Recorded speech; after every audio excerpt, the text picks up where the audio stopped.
next speaker after this. And Ms. Flores, if you would let me know if Commissioner Perkins has her hand up so I can have her speak.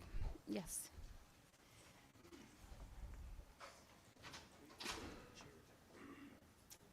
And We haven't done the CEO report yet.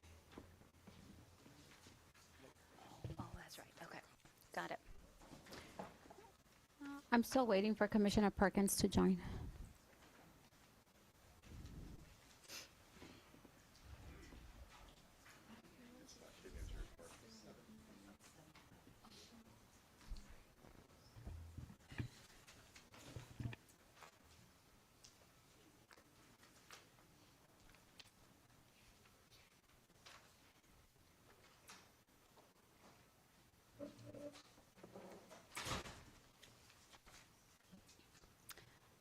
Is KPMG here? Are they on? KPMG is on. Yes, they're on. Would you like us to present the deck? Or We are waiting for one commissioner to join virtually. or would you like me to put the deck up on the screen, or will that, or will be? Let's give her 30 more seconds here. Yes.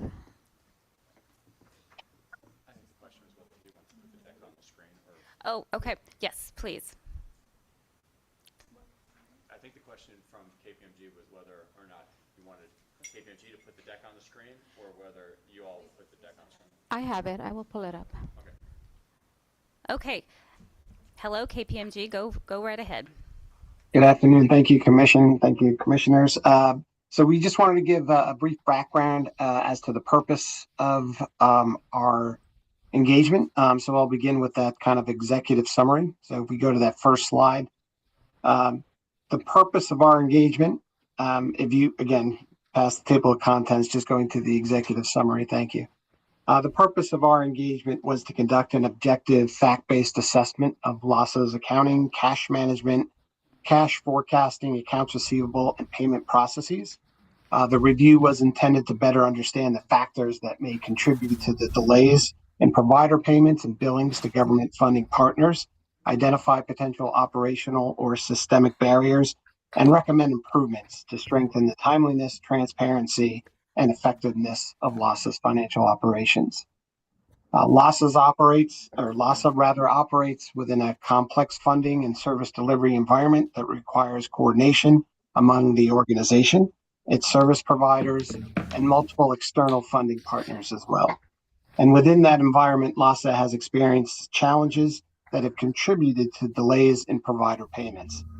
Our observations suggest that these delays may result from several interconnected factors, including process inefficiencies, coordination challenges, manual and fragmented workflows.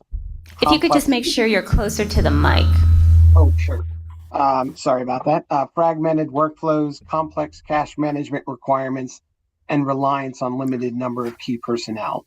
And these conditions can also make it difficult to identify precisely where a particular delay originated or which party is best positioned to resolve it on a go-forward basis. And as alluded to before, the timing of the fiscal year 2025-26 provider contracts further affected payment operations, contributing to invoice backlogs estimated at approximately 6 months. And this backlog placed additional pressure on LAHSA's existing financial processes and staff. Our overview focused on understanding these contributing factors and identifying practical opportunities for improvements.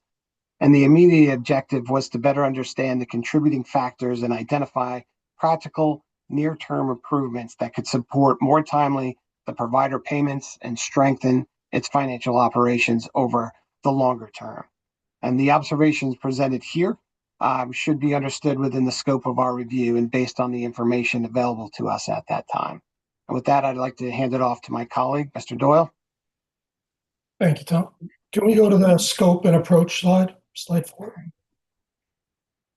Forward, please. Thank you. Our review covered a comprehensive set of materials to understand the current state of LAHSA's operations. This included accounting policies, organizational charts, and workflow documents. We reviewed invoicing data and findings from prior audits. We conducted interviews, shadow staff in the budgeting, treasury, accounting, and invoicing departments. And we directly observed the processing of invoice selection, processing, and cash requests. We conducted a financial and process assessment to map the invoice to payment cycle. Our analysis include a thorough review of the internal controls, role definitions, and the use of technology. An analysis of cash management, accounts receivable, and cash accuracy of cash forecasting. A root cause analysis that prioritized issues based on the impact of payment timeliness, cash flow, operational efficiency, and compliance risk. Next slide, please. One more, please. Our analysis identified 4 primary areas driving the payment delays: contracting and invoicing, delays in executing fiscal year 2025 and 26 contracts created an immediate invoicing backlog. This was compounded by manual documentation review processes and late invoice submissions from providers, which compressed funder deadlines. Processes and personnel. Key processes are often undocumented, and the organization relies heavily on a limited number of key employees. This creates a risk of business continuity and has led to a lack of role clarity. Cash management and funder complexity. LAHSA has limited visibility into the access of some of the cash balances. Funder-specific rules and providers error in netting invoices against some of the netting invoices further complicates the process and contains the release of approved invoices. System and data. The primary financial systems, MIP and EGMS, are not integrated and are underutilized. As a result, management dashboards and reporting are unreliable, forcing staff to conduct routine inquiries manually. Next slide, please. A significant challenge stems from the fiscal year 2025-26 provider contracts being executed 5 to 6 months late, which created an immediate backlog to invoices. Manual invoice review and extensive document requirements increase processing times. Providers often submit invoices late, giving LAHSA only about 10 days to review, process, and post them before further funder deadlines. This pressure can delay payments by an additional 30 to 60 days. In one case, over $125,000 in payables for a single provider became unreleasable because the invoice is aged past the county's fiscal year deadline. Next slide, please. Financial activities are spread out and depend on key individuals, as pure core processes are not consistently documented or standardized. There is a significant continuity risk where critical knowledge is held by a single individuals and who have not been cross-trained. Staff are often pulled for off-cycle demands. For example, an unexpected request for over $750,000 required staff to manually search for invoices and add it to the backlog of other approved payments. Roles lack clarity. For instance, the accounts receivable team spends more time on budget analysis than on preparing cash requests. Next slide, please. LAHSA has limited visibility and access to certain cash balances. Which can prevent the release of payments even when invoices are approved. Payment delays from funders can understate cash balances, impact timely payments, and potentially future budget allocations. Prior invoicing practices add to the complexity. For example, providers may not net expenses against their advances, leading to overpayments. Next slide, please.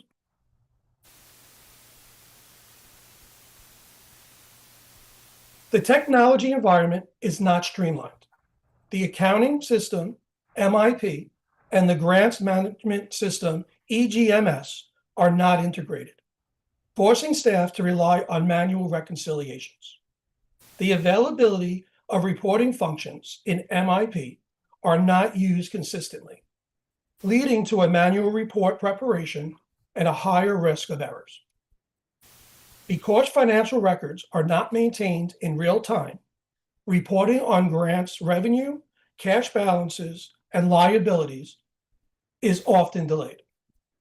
As a result, LAHSA cannot easily track payments to vendors or identify which invoices are included in a cash request without significant manual research. Next slide, please.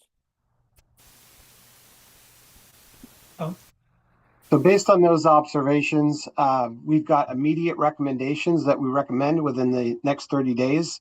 So if you go to the next slide, please. The first one, again, within the next 30 days, LAHSA should consider implementing near-term measures to improve payment timeliness, financial visibility, and accountability.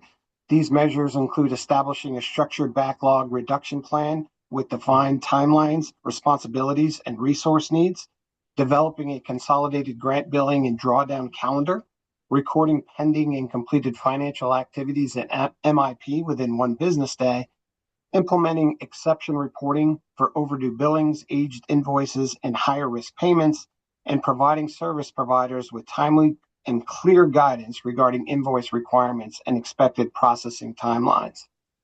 As it relates to short-term recommendations, so these are recommendations we would like to see implemented within the next 3 to 6 months, LAHSA should consider strengthening its financial operations by redesigning subrecipient payment, grant billing, and cash request workflows, clarifying roles, decision-making authority, and staffing responsibilities, and standardizing billing templates, checklists, and review procedures.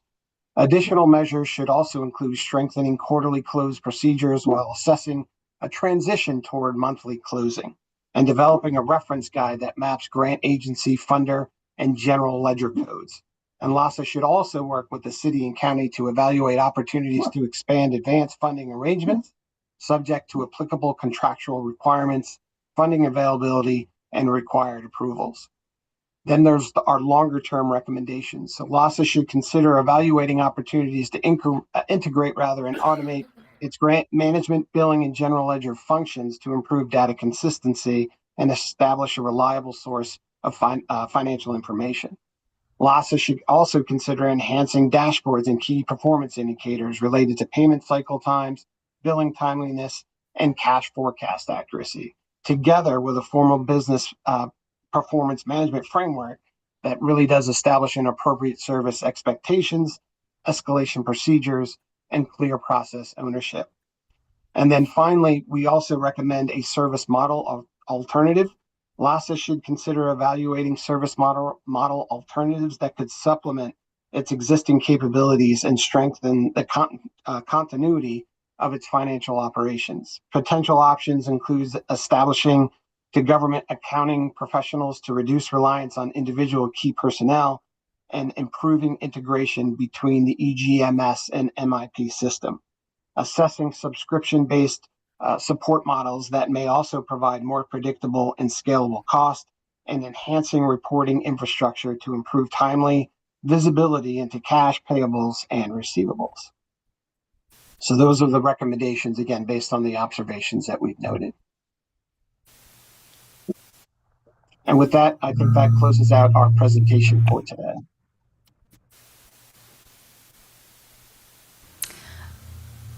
Okay, thank you very much.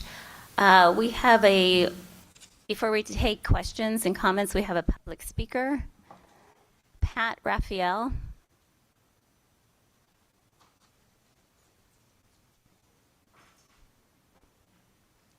How much time does he have?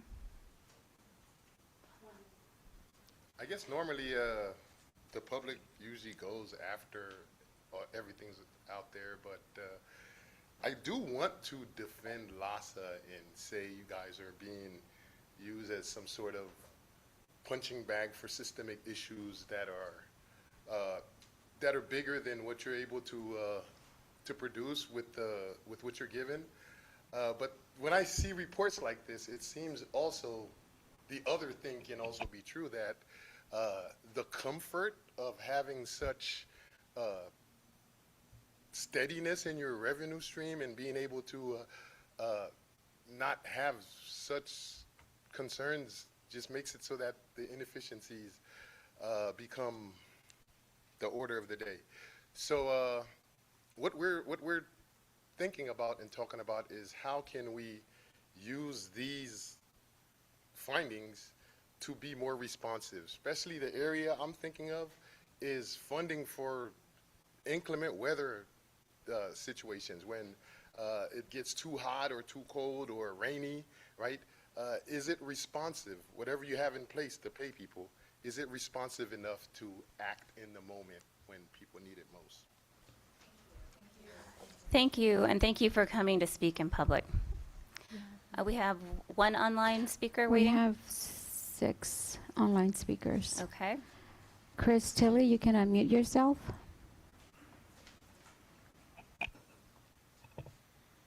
Okay. Hi, I'm Chris Tilley. I'm one of a group of West Side neighbors concerned about the lack of inclement weather shelters for unhoused folks on the West Side, including Pat Raphael.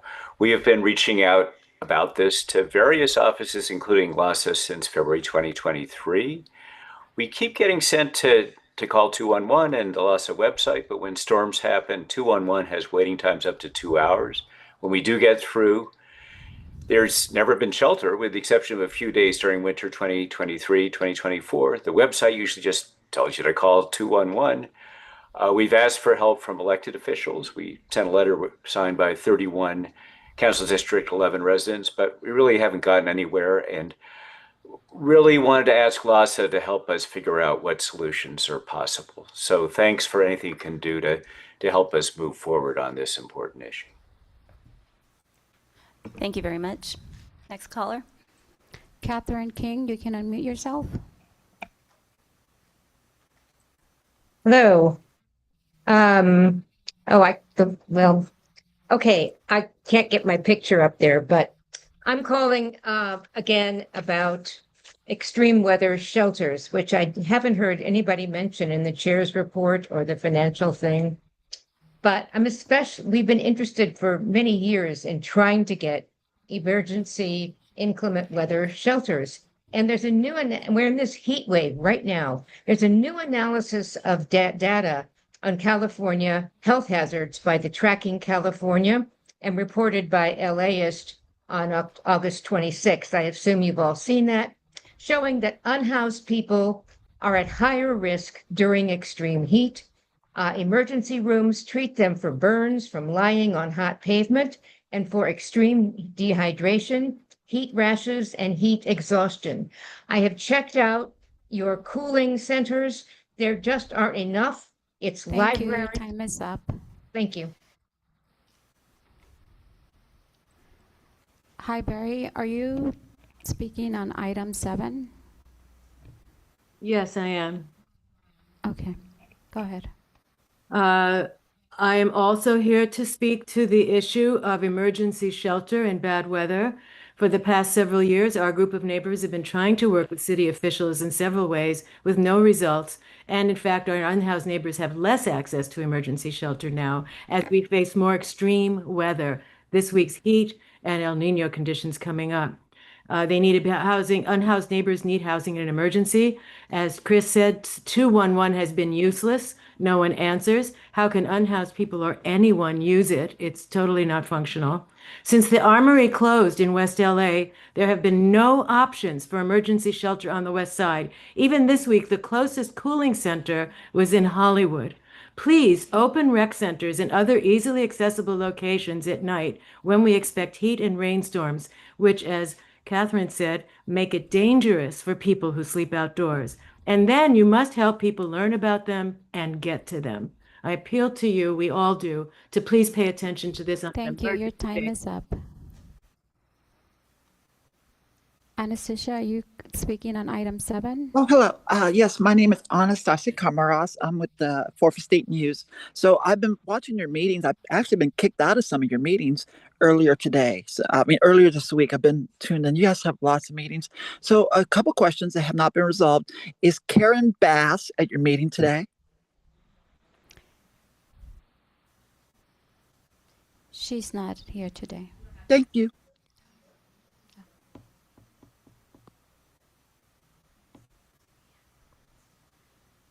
Is that the last caller? No. Peggy Lee Kennedy, are you speaking on item 7?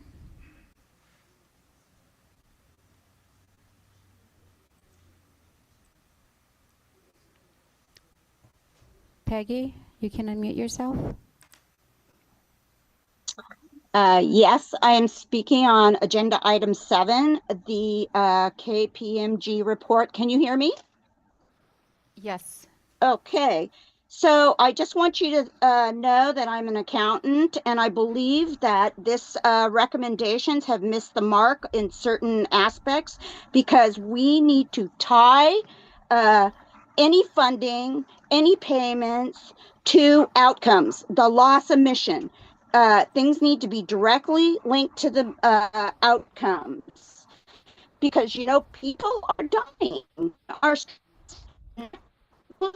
or provided the services can solve this crisis. So, and we need to critique any funding that is that actually is harmful, like sending out your outreach to displaced people in a heat wave, right? To outreach, standing there while people are displaced, which we know is harmful. And so, we really need to look at what we're spending our money on. Are they tied to the out? Mary Kennedy, you can unmute yourself. Thank you. There are actually several recreation centers on the west side that could be able to work as inclement weather shelters for both heat, rain, and cold. The Oakwood, Westchester Stoner Park, Mar Vista, Pan Pacific Park. We'd really like to work with you to see how to make at least some of these spaces available for inclement weather. Thank you. We don't have any more speakers. Okay, then I'll open it up to my commissioners. If I could just ask, when we have speakers, if they could come in person, it just is better for us to understand, plus helps downtown business, buying coffee and lunch, and have people come here downtown. So any commissioners' comments? I just want to comment. I just want to comment on the comment. It's not that accessible to come down here. I would just say that as somebody who works and so I'm just commenting on that comment. I'm not talking about the callers. I'm talking about people reporting out. Oh, okay, cool. I just wanted to make that distinction. Commissioner Slaza. Thank you very much. I just wanted to ask the KPMG team to put some more color on one of the key issues that they seem to target, which is the fiscal year 2025-26 contract execution delays. And so just try to understand what was behind that delay. So, because that seems to be part of the main impetus for the origin for some of the real trouble. If you could provide more information on that from your perspective, what did you see that caused that? Sure thing, no problem. So based on our interviews with the budgeting and financial team, LAHSA cannot set up a contracts budget or reimburse unless there is clear compliance with the city's specified rules, especially their complex compensation tables. And based on what LAHSA has told us, is they have to wait for city housing department to interpret the rules and to set up the process. And this basically delays the process because LAHSA can't move forward until the city housing department releases those compensation tables to allow them to create the grants, which then allows them to process the payments. So just to clarify, so it's the city housing department, that was the main blocker there, was city housing department, and interpretation of those rules. So it was a city-related funding stream. Based on information provided us through interviews, yes. That's the information, okay. I want to provide some context and clarity to the question. Is your question regarding the delay of contract service provider execution of 25-26, or are you speaking of funder agreements? Maybe save you. Janine Lim, acting CFO. Sorry, I'm just reading from the, I mean, it says contract execution delays. So I just want to understand, what does that mean? So, I'll allow KPMG to answer that question. I just wanted to make sure that KPMG understood the question. The question is regarding contract delays on the service provider and for 25-26, and if you all looked into that. no, but sorry, but I mean, is that what the contract delays that were called out were service provider contract delays? Yes. Execution? Yes. Oh, okay, so it didn't have anything, the city delays, okay, I just want to, all right. Commissioner Gruhl? It's all connected in some ways. Yes, so I it is- think it is is all- over the, and I don't know what period of time they looked at when we were still, you know, the different kinds of contracts. But I do think it is important as we look at where if we didn't get them from the city or the county at a certain time, then it delays the rest of it. But I think there's problems on both sides, so I'm not saying, but I think it's both. Is that correct? Yes, that's correct. So if we don't have funder agreements in place, we cannot then fully execute service provider agreements in our end. They are connected. In this case, the delays for 25-26 contracts were delays in various areas, also related to funders. Commissioner Weltman? Yes. My question I guess, can you hear me okay? Oh, can you hear me? I can hear myself now. Okay, my question is related to contract and invoicing and probably Janine's probably going to come back up from LAHSA, but there was under the last bullet on contracting and invoicing, there was a mention about providers frequently submitting invoices late, leaving LAHSA roughly 10 days to receive. Review, process, and post invoices before funder deadlines. Is there a reason for the delay? Is it systematically? Is it 50% of the providers, 20%? What are we really dealing with? And I just want to understand more, because when I read that, the providers are part of our system, so I want to understand better. Is that a question to KPMG or? Yeah. Okay. Well, KPMG did the audit, but I don't know if LAHSA had something else to say to that. Ms. Lim, do you have anything to say to that?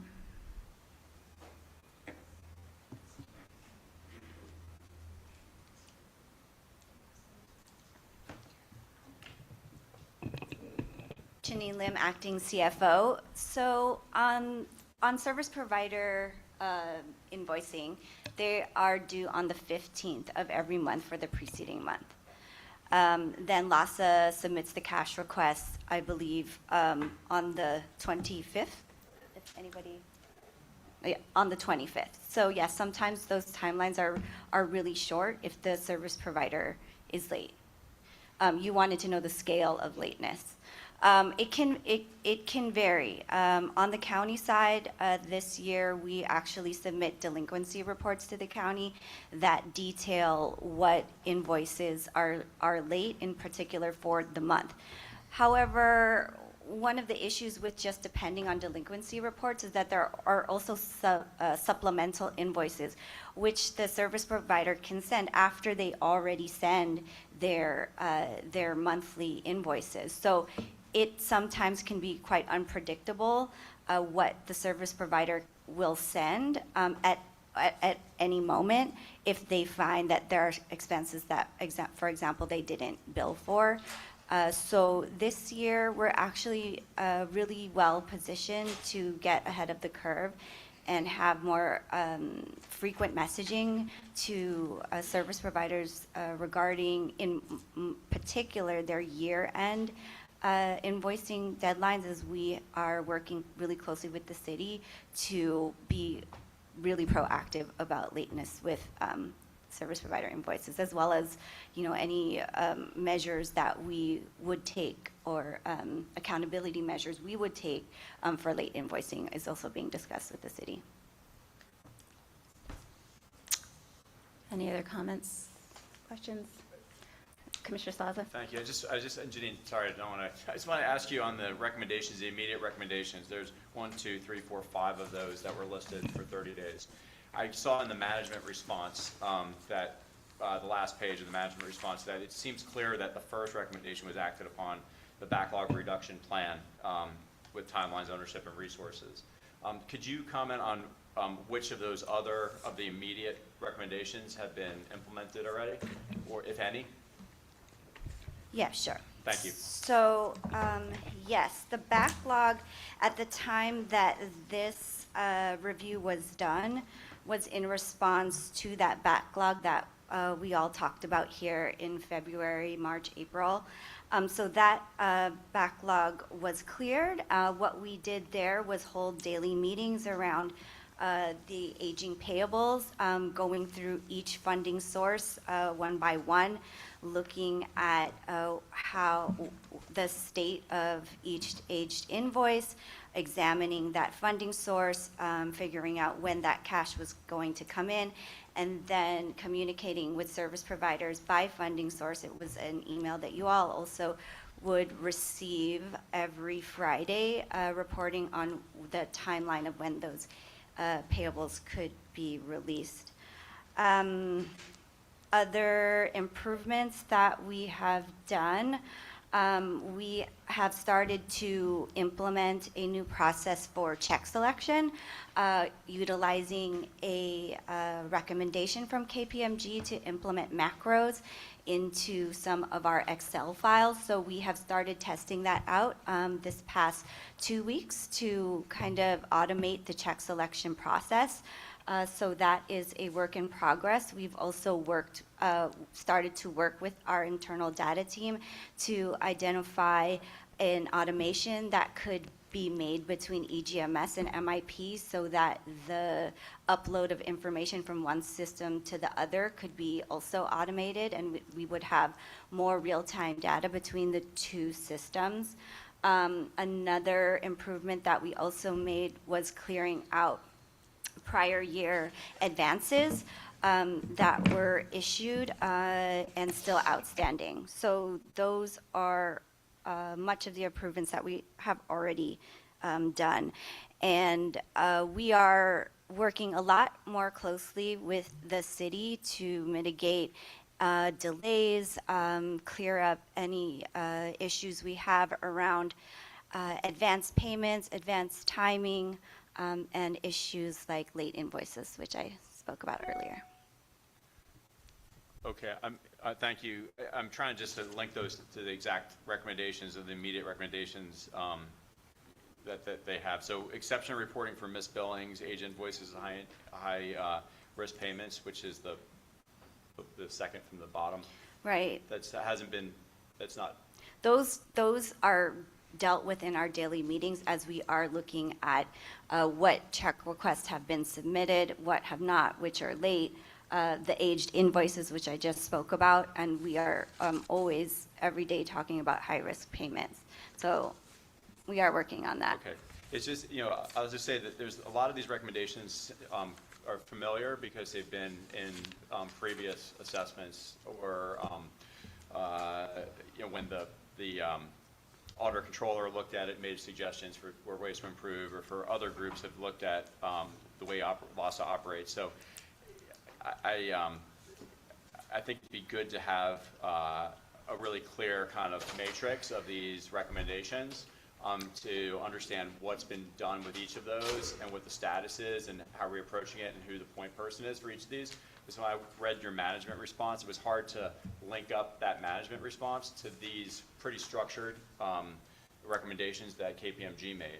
And I see that there's progress on the short term. You said mentioned the Excel macros that you're working on. That's a checkbox. So I'm kind of keeping track. I think it would be interesting, and I think Commissioner Graves also asked about it too, to have updates about how we're doing on implementing these recommendations in a way that's very structured, that just follows that format that they have, because that would be good, so we could easily see that. So thank you. Sure, no problem. Commissioner Wellman. So actually, my question is for KPMG, since they're in Sure. here. There were substantial recommendations around what to do, but also staffing. I feel, reading all of this, I know we're bringing in probably staff and so forth, but we're also talking now about integrating databases. It's beyond just a CFO. It's looking at like our internal systems. So what kind of staffing support will we need, or KPMG, do you have some sense in terms of how does LAHSA continue doing the work it has to do day to day while make sure that these recommendations get done? What expertise do we need? As far as resources go, I mean, that was something that we weren't necessarily tasked with doing in our scope. So that's something that we could follow up on, but that wasn't part of our review for this analysis. And I think that goes with what Commissioner LAHSA and I were saying, that we need, by the next meeting, a clear owner and deadline to every KPMG recommendation, and then we'll work with them to see how we can help. Okay, any other comments, questions? Okay. Oh, commissioners. Just gonna say, based on your comment, then we'll get a report back for the next committee and maybe finance committee as well. Okay. Yeah. Great. Okay, thank you very much. So let's go back and reopen. Sorry, Chair, I just want to remind folks that we have an RFQ that is out, that I think all the responses came back yesterday. 2 days Peter ago. O'Neill, interim CEO. So that will help us also understand how to implement the KPMG reports in a more thorough way. So we might need, we have to look at those RFQs. Maybe then just have that in the report, like next month, that where we're at there. Yes. Okay. Great. So let's move along. Let's go back to the chair report for any comments and questions. I think Commissioner LAHSA, you had a comment? Oh, thank you. On the chair report, yeah, thank you for your report. I really appreciate the commitment to kind of a very business-like operation and accountability. I did have a question about a message that I received from our attorneys that said that there was an executive committee meeting on August 10th, and that actions were taken at that executive committee meeting. But I would just want to understand what happened, because I don't know if that was a meeting that occurred, or because I received a message from our attorneys that said that there was an executive committee meeting, actions were taken, decisions were made. But I don't know if I don't think the procedures were followed, at least the way I saw them, based on the execution of a meeting like that. Okay, thank you for your question. I don't know if it has to do with the chair report, but I can ask our attorneys to answer that. So when we go back to closed session? Okay. Okay. And then Commissioner Perkins has a question. Yeah, thank you. Thank you, Commissioner Graves, for taking on the chair role. I just want to express, I just hope that there's not an intention with you're creating these new rules to in any way sort of limit discussion. Obviously, it's entirely in your prerogative as the chair to sort of make the decisions about how long a conversation goes. But I do think the free-flowing conversation that has been historically part of commission, much like how you just ran closed session, just allows for a lot more transparent conversations. And I know sometimes that leads to sort of uncomfortable moments, but I think those uncomfortable moments where people kind of can go back and forth with each other are what sort of get us to the truth a lot of times. So I'm a little bit concerned that the meeting will become a little stale or so regimented that it's tough and may limit our ability to monitor and actually sort of get some transparency in the conversations. But I'm certainly open to seeing how it plays out. Okay, thank you. And you probably did just see how it played out, how people spoke multiple times, and just I'm trying to add a little efficiency to the meetings. And but thank you for your comment. Before we move to the CEO report, and is there any public comment?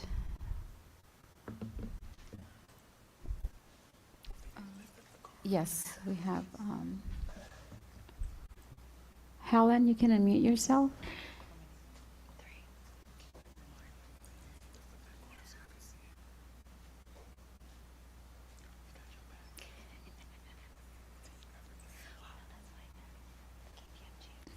Helen, you can unmute yourself. Oh, sorry, I didn't hear my name. My name is Helen Sklar. I'm sorry, I somehow missed the stage of putting my hand up. So I wanted to talk briefly about emergency shelter and specifically in reference to something that was said during I'm the. sorry, we are on item 4. So am I not allowed to talk about this, even though I missed my opportunity because I didn't put my hand up? We could do it during public comment. At what point? General public comment. At the end? Yes. Thank you. Okay.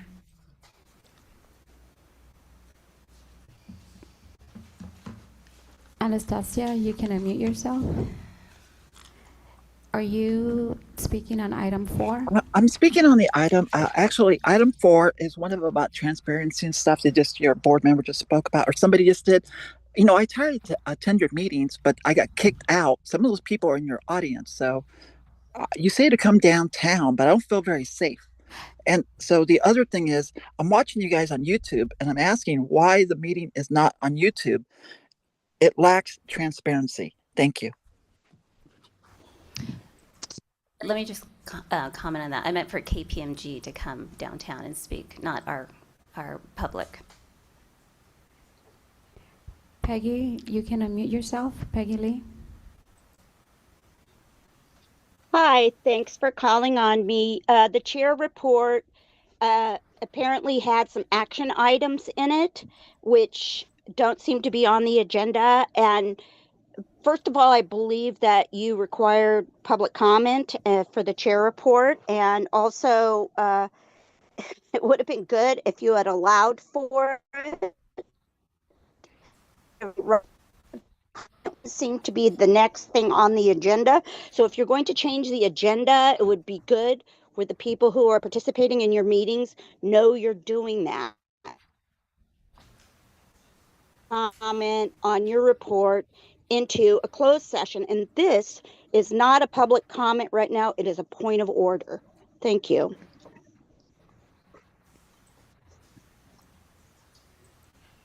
We don't have any more speakers.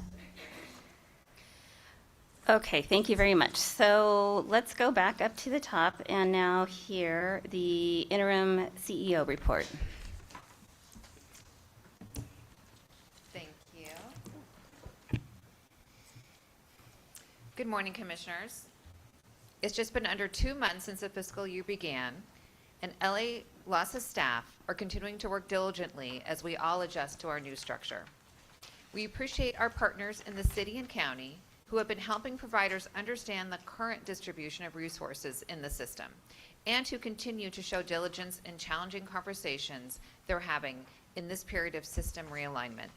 It's been a full year since I began my role as the interim CEO, and LAHSA is still facing significant challenges that create uncertainty about the future.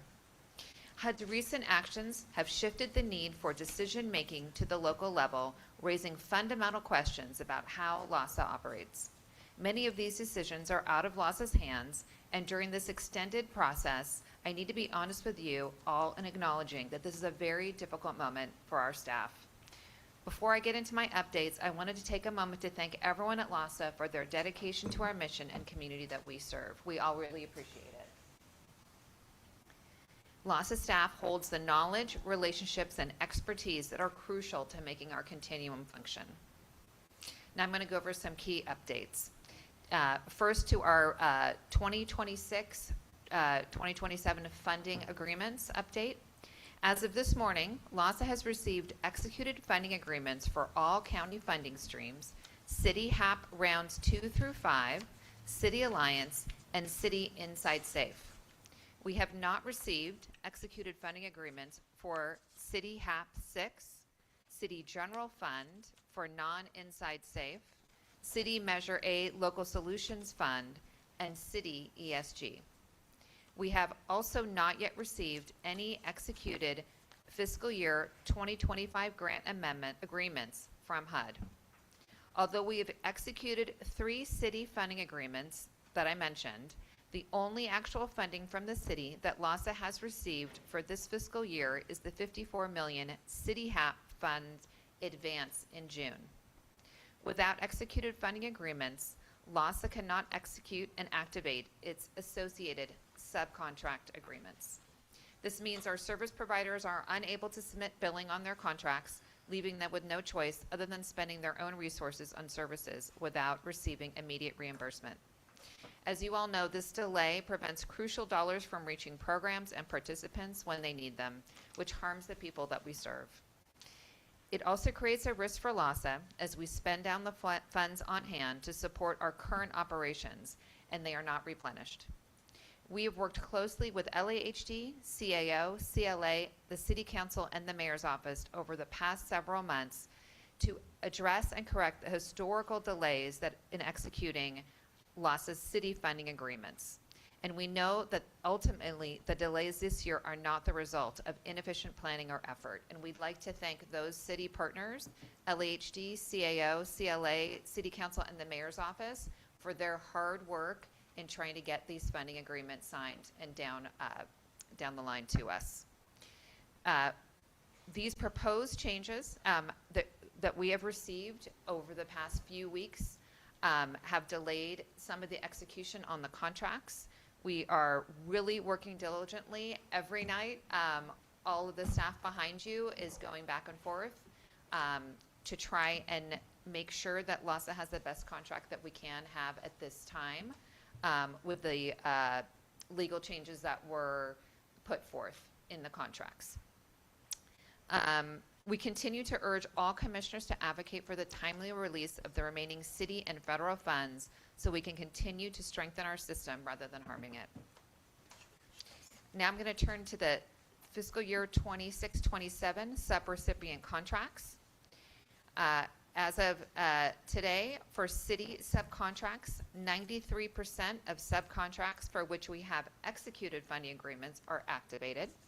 These activated subcontracts mostly represent Inside Safe programs, Alliance TLS, and interim housing.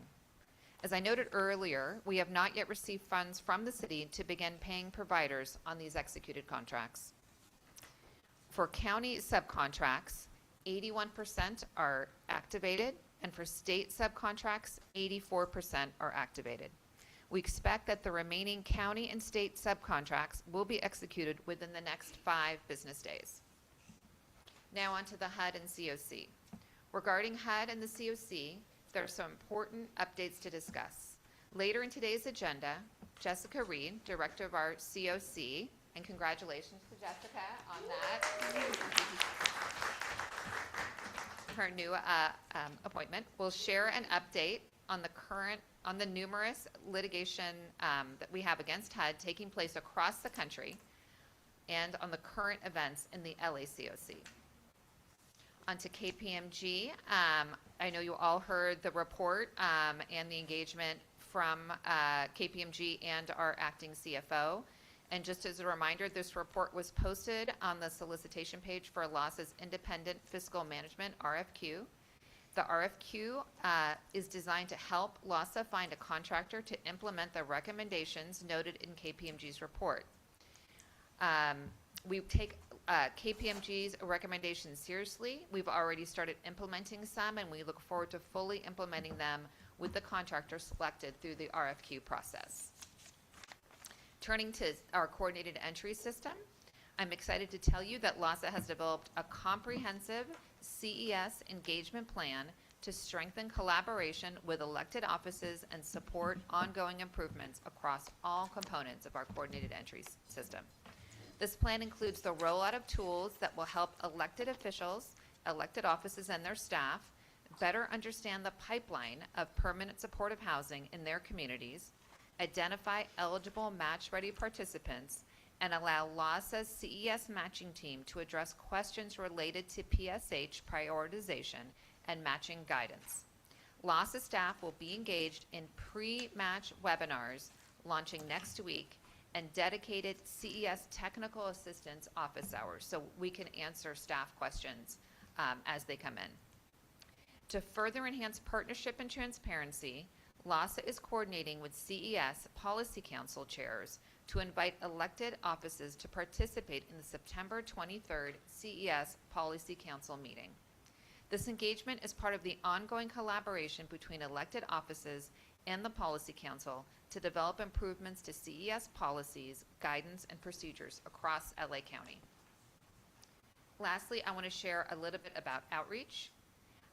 For the ERP activation, due to this week's heat wave, the City of Los Angeles has activated 50 emergency response motel vouchers for people experiencing homelessness across the entire city. The activation began on Tuesday, August 25th, and ends today, with checkout scheduled for tomorrow. We anticipate. Yes, 50 emergency response motel vouchers. We anticipate all vouchers will be utilized today. Finally, I'm going to highlight our staff success story. We've had some incredible work at LAHSA with their outreach staff to bring our neighbors experiencing homelessness indoors during this emergency activation. About 2 weeks ago, outreach team members Angie Banuelos and Monica Palma connected with a couple experiencing homelessness in Council District 5 following a special request from the council office. As LAHSA outreach team became the couple's primary points of contact, they built a rapport with these participants through small but incredibly important gestures. LAHSA staff Angie and Monica picked up meals for the couple before the engagement, an offering which the couple said made them feel special and cared for. From there, Angie and Monica continued showing up over the course of the following weeks, bringing meals and water, providing updates, offering resources, and most crucially, demonstrating that they would not be forgotten. When the emergency activation created an opportunity to get this couple inside, our staff acted immediately to secure a match. However, when they went to connect with the folks to these vouchers, they found the couple had relocated following a city operation. Our staff did not give up. They searched for the couple in the surrounding area for an hour until they finally found them. Then Angie and Monica stayed an additional 2 hours beyond their scheduled shift to make sure the couple was safely brought indoors. Often pathways indoors begins with a meal or someone fulfilling a promise and by returning when they promised they would. Angie and Monica built that trust through consistency, compassion, and empathy. And when the opportunity for housing came, their relationship made all the difference. Our team serves as a reason for hope and as a reminder that the impact of LAHSA staff and what they make in their work every single day. I want to thank Angie and Monica for going above and beyond and demonstrating what compassionate outreach looks like. Thank you. Thank you very much, Gita. Any comments, commissioners? Okay, let's move to item 6.1. Item 6.1 will be removed from the consent calendar due to changes since approval in committee. Alejandro Gomez Palma will provide information. Hi, good morning, commissioners and the public and LAHSA staff.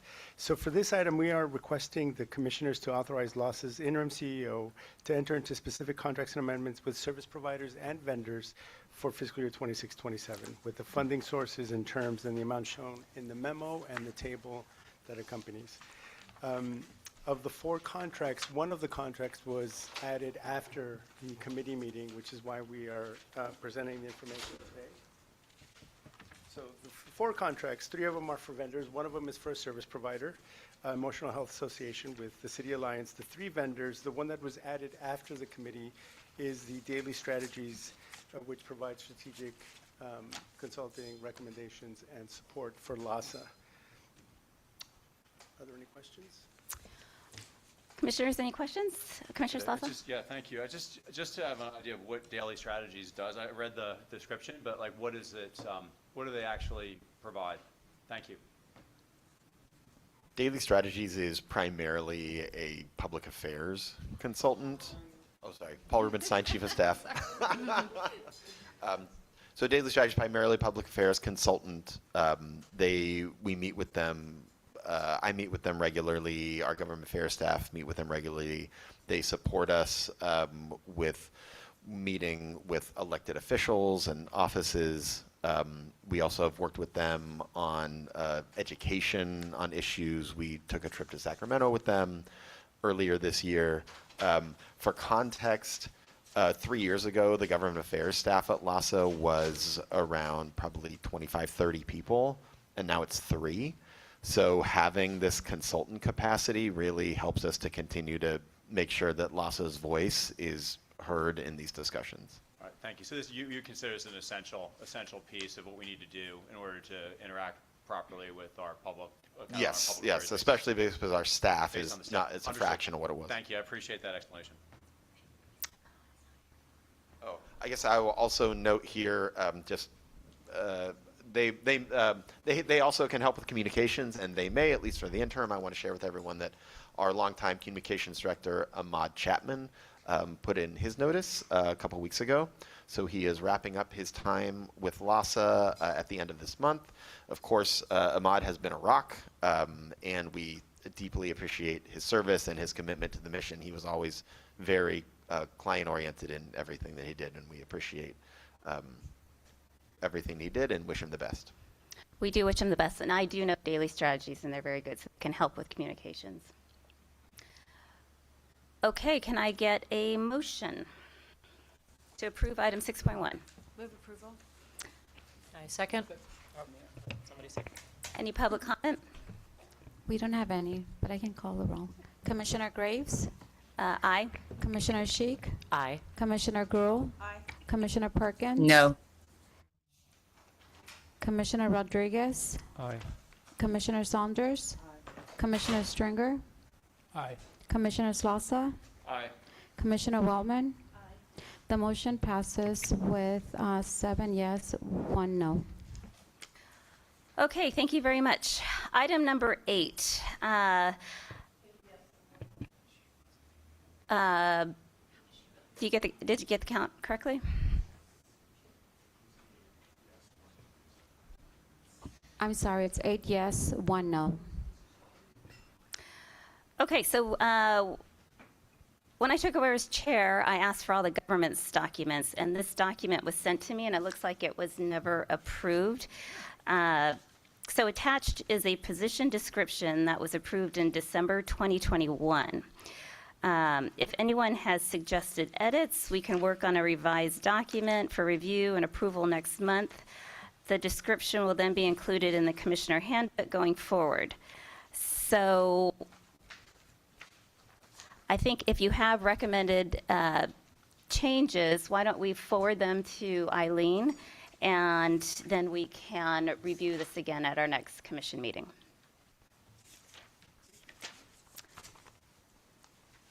Any comments or questions on that?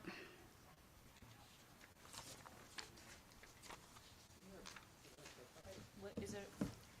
So it's item 8.1, and it's the LAHSA Commissioner position description. I see. Page 38. Yeah, it's on the back. Thank you.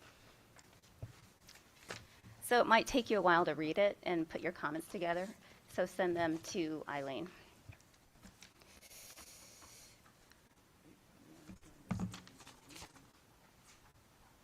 Just straight 8. Okay. So now are we ready for item number 9? Commissioner, we have a speaker. Oh. Online speaker. Anastasia, you can unmute yourself.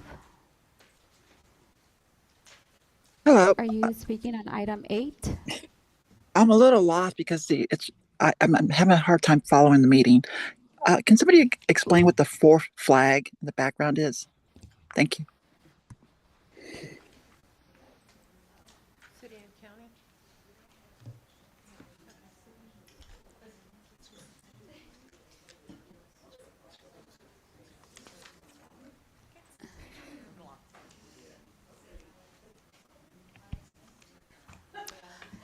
Just if you would like me for the record, the fourth flag is the City of Los Angeles flag, next to the county flag, which is next to the state flag, and then the U.S. flag. Commissioner Perkins has her hand. Oh, I'm just sorry. I'm just so, I know it's a little hard because I'm not there. Did you skip 8, Chair? And then you were referencing 8.1 that we'll provide notes for, but we're going to go back to 8. Oh, no, I'm sorry. Okay, I see. I was thinking 8 included the committee assignments, but that's later. This is just the descriptions. Right. Why don't we do that? Because, so we have a vote. Why don't we go to item number 14, the nomination and acceptance of committee assignments. So item 14 is the nomination acceptance of committee assignments for the new commission year. I want to thank everyone for your participation and your commitment. As is the standard practice when a new chair is seated, I reviewed the committee assignments as incoming chairs before me have done. I want to be clear, committee chairs at LAHSA preside over meetings. Every member of a committee has the same authority to place items on the agenda, request information, question staff, and vote. The oversight capacity of this commission is carried by its members, not its titles. Because the item is a single slate, I'd ask the discussion address assignments as a whole. And is there any questions or comments? So a question on that. You just mentioned that every member of this commission has the ability to place items on an agenda. That's accurate? Okay, so we can then submit an item for the agenda, or can we suggest items for to be placed on the agenda, and the chair controls the agenda? Council? Right. Just wanted to clarify that, because if you're a member of a committee, you can't place items on the agenda. If I'm a member of this commission, I can suggest items be placed on the commission, but for the commission, you're in charge of that. And for each of these committees, the committee chair is the one who sets the agenda. Okay. Is that correct, Council? The chair sets the agenda. Thank you. Thank you for the clarification. Yes, Commissioner Stringer. I'm sorry, if I should have known this. Have we had alternates in the past? Or is that a new thing? Oh, okay. It's in the bylaw, excuse me, it's in the bylaws, but I don't believe it's been done in the past. Okay. No, I think it's a great idea. How does that work with respect to quorum? Does quorum? Includes the alternate if you attend, so it's 3. It's just. So does that mean there's effectively 4 members of? Effectively 3 members and 1 person can take over for the other person. Got it. Okay. Right. If we can't get quorum with the regular members, then we call the alternate. Okay. But the alternate does not count for quorum. No. That was my question. Well, it does if you have to attend. No, but I'm saying not it 4. doesn't No. become a 4-person. There's not 4 members. Okay, that was my question. Thank you. Commissioner Perkins has a question. Commissioner Perkins? Thank you. I was curious. I know when Supervisor Horvath was chair, we were told at that time that it was practice to notify the different committee members of their assignments, which she did. So I think that's kind of nice not to just read about the assignments when they come out to the public. So I would just recommend that happen as sort of a matter of practice. And then my second question is, I was reviewing, there are 10 current commission members, I think. Is that accurate? Yes. And is there something in the charter that all 10 have to be on committees, or that's just practice? Because I don't, maybe I missed Mayor Bass's name. Council, can you clarify? I don't believe it says anything in the bylaws to that.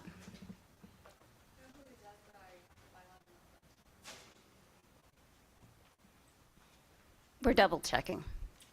But I read the bylaws and I believe it does not state.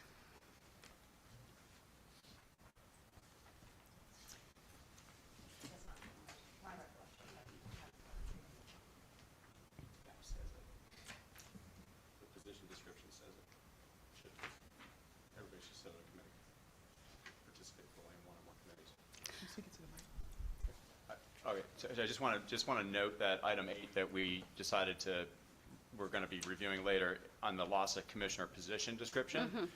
It says one of the expectations of individual commissioners is to participate fully in one or more committees. Were all the commissioners on the committees last year?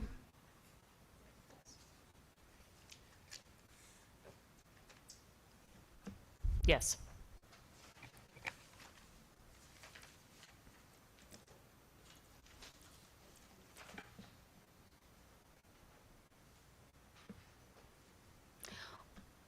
While we wait, if there's any other comments or questions. I was just going to say, at least for last year, to Commissioner Stringer's question, the chair served as alternate. I think that's just been the last couple of years, but I know in the past there were alternates. Just because there were no alternates last year, just to clarify. It was me.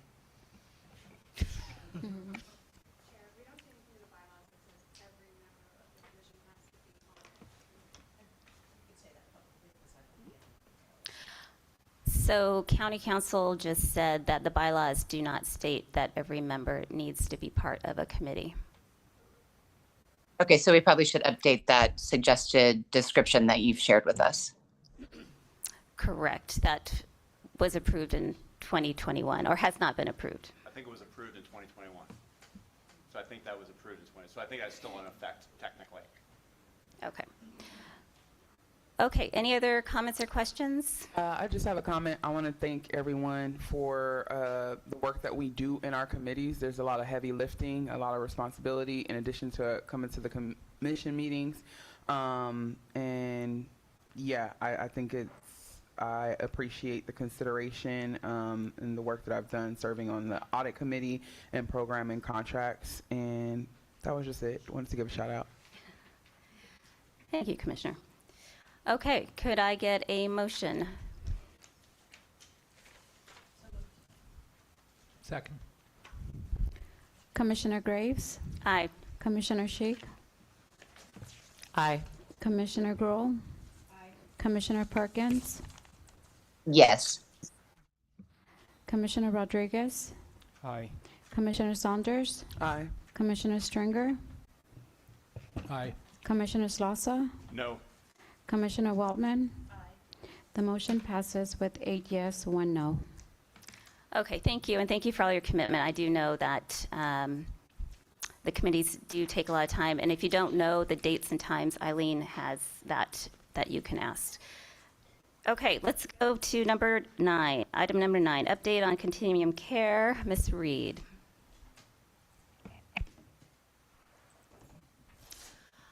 Good morning, commissioners, members of the public, LAHSA colleagues, Jessica Reed, Director, COC. I'm here to provide a couple updates, especially since there's been some very sort of monumental changes and a couple issues affecting the COC since you last met for your special meeting on August 5th. So we want to make sure that we give you the full context and the current state of play.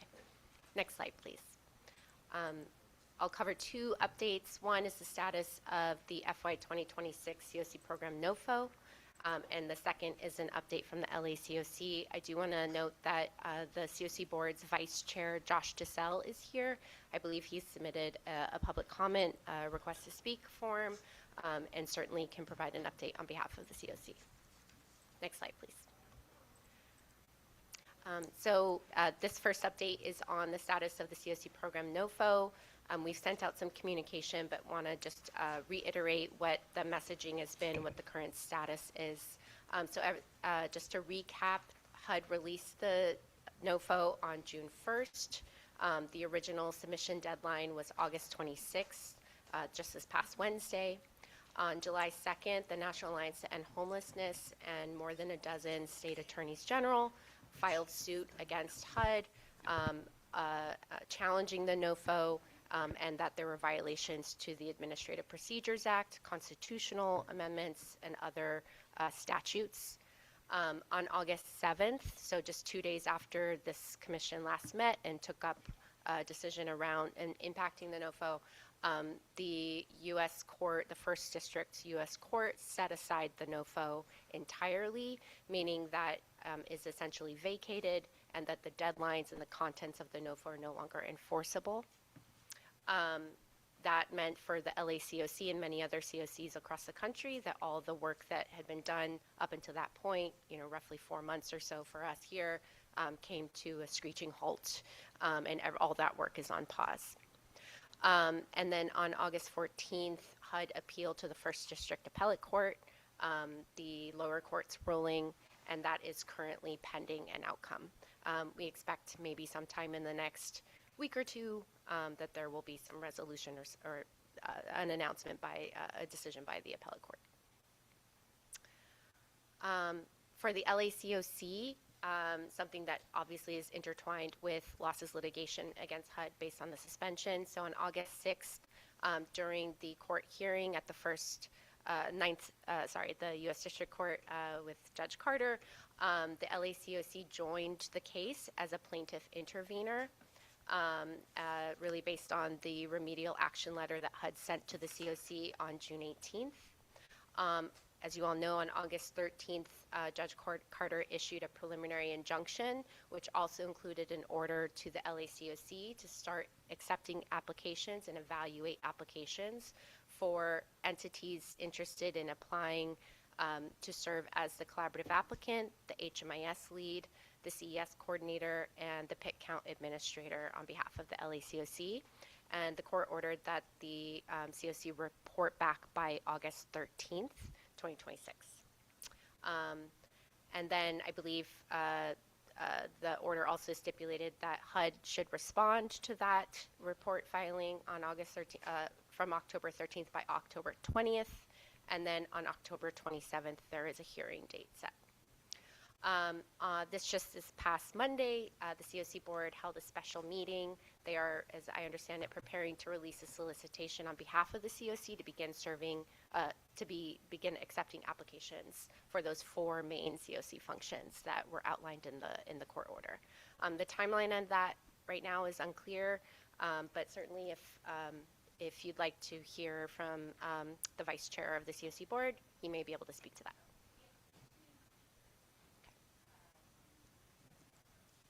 We have 2 speakers. So, Josh, if you want to come up.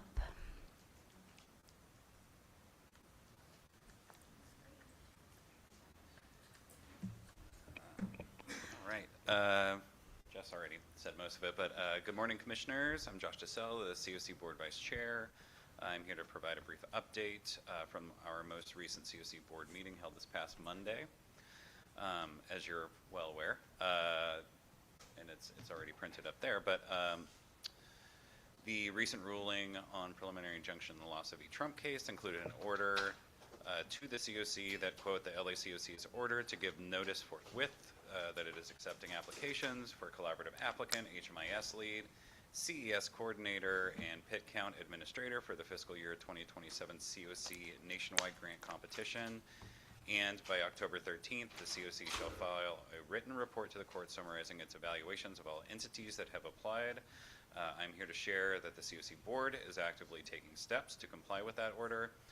COC board leadership has been working diligently over the past 2 weeks to secure independent resources and staffing to facilitate a public solicitation. And further details related to a process and timeline will be discussed at a special COC board meeting that we are working again diligently to find time to schedule for early next week. Thank you. Thank you very much, Josh. And then Patrick Godinese.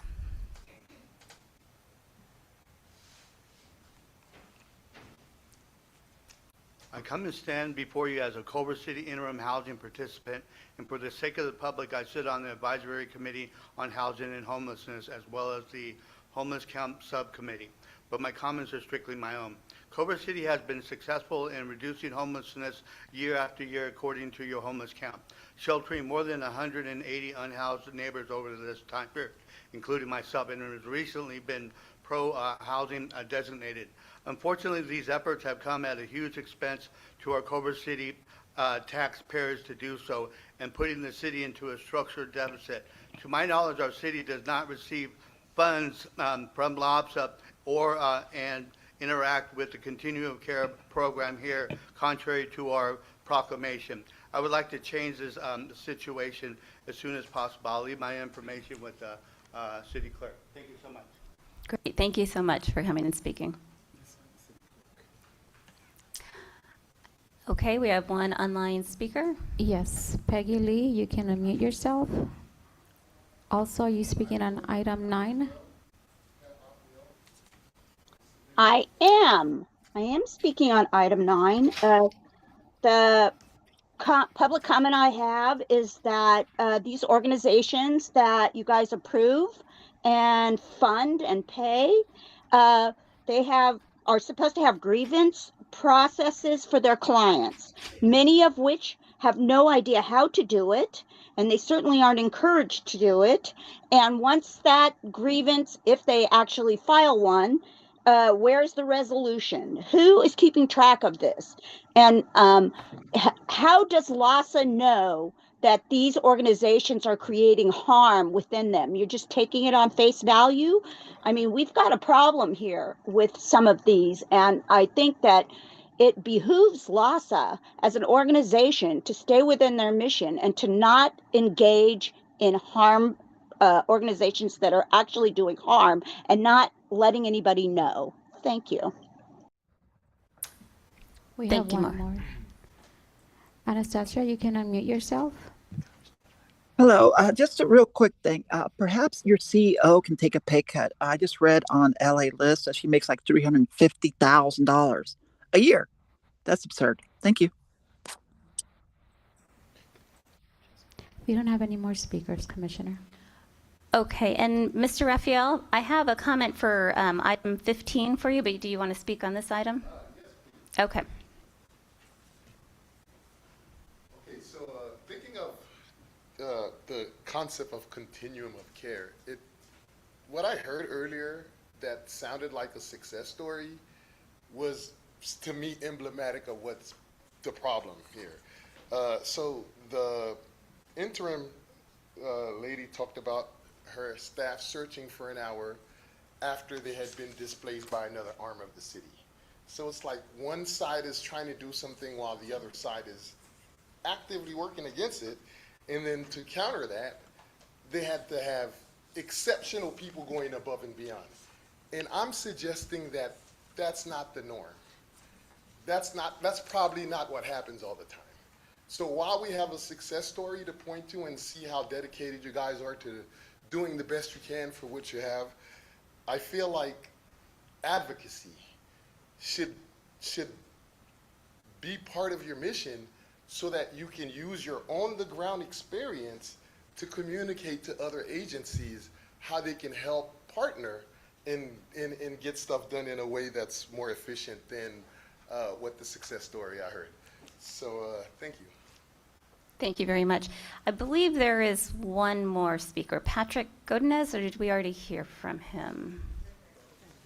Okay, all right. Commissioner Slasa? Yeah, thank you. I just want to respond to one of the points that was raised by the public comment. We actually do have a process for grievances and for service providers that was actually very clearly outlined by Christopher Williams in the audit committee meeting, which I think I would refer that public commenter to review the tape of that and can understand that process because it was very cleanly described there. So just a note. Do you remember the website or the email address? Because there's an email address folks can reach out to. The grievances at LAHSA.org, for example, is one of them. Okay, thank you. Any other comments or questions for Ms. Reed? Nope, okay. Thank you very much. Okay, let's move on to item number 11, report on programs and contracts. Commissioner Gruhl. I'll come back to you. Item number 12, report on the audit committee. Commissioner Slata. Sorry, Chair, just to remind you, we do also have the closed session remaining, the special meeting, and then the remainder of the last closed session. Okay, why don't we just go through these two really quick and then do the closed. Thank you. I appreciate giving this update. We covered a timeline for the single audit for the last that we will be executing. This is a single audit for last fiscal year. Our goal is to have it completed well before the deadline. Janine Lim laid out the milestones in an oral report and has also sent a written report of those milestones and timelines so we can kind of keep track of that as it moves through. We also had a presentation from Christopher Williams, what I just referenced for that public commenter, that laid out the functions of the risk management department that he oversees. I think is a helpful primer for all of us, and the intention was to have it heard in that committee, but I would suggest all the commissioners watch that portion to understand our risk management department, which is not necessarily always intuitive. It also has changed a bit, and especially relates to compliance functions that are now housed there. PRA requests are housed there, and also this grievances process that we just discussed is housed there. I just want to thank Christopher and Janine for coming to that audit committee meeting to describe those different functions. And then we also received and filed our first internal audit, which was a COC underspend audit. This was an advisory audit.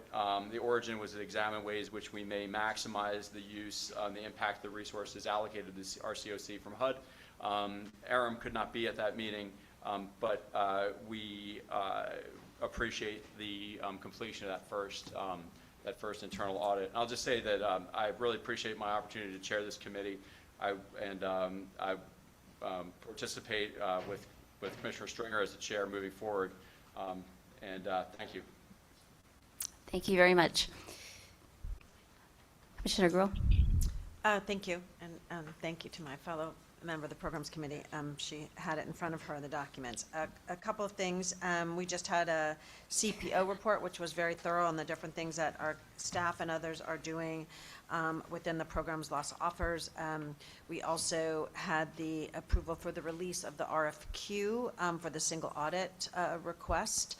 And we also looked at the funding that we received from, I will say, both on the various things that were mentioned by Janine this morning for 3 contract, I'm sorry, you did not mention these, but Emotional Health Association, Salesforce, and Ecovia, those that we reviewed today.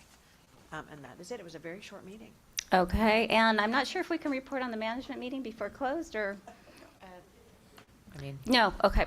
Really. So with that, Excuse me, Commissioner Perkins, she has her hand Yep. Oh, raised. okay, I'm sorry, Commissioner Perkins? I just wanted to thank Justin so much for the work that he did on the audit committee. I would actually watch that a lot, not a lot, but I would go back and read. And it's not always the most interesting work. Justin was incredibly committed, helped build out that function in a way that it's going to take an incredible commitment from the subsequent chair. I think it was a real mistake to replace him as the chair after the work that he did. It just seems odd to me, but I just want to really quickly thank him for that incredible level of commitment that I know he'll continue to show us as he's on the committee. Okay, thank you for your comments. And with that, we will now go back into closed session. Yes, on agenda item 10.1. So we're going to. I think it's 10.2.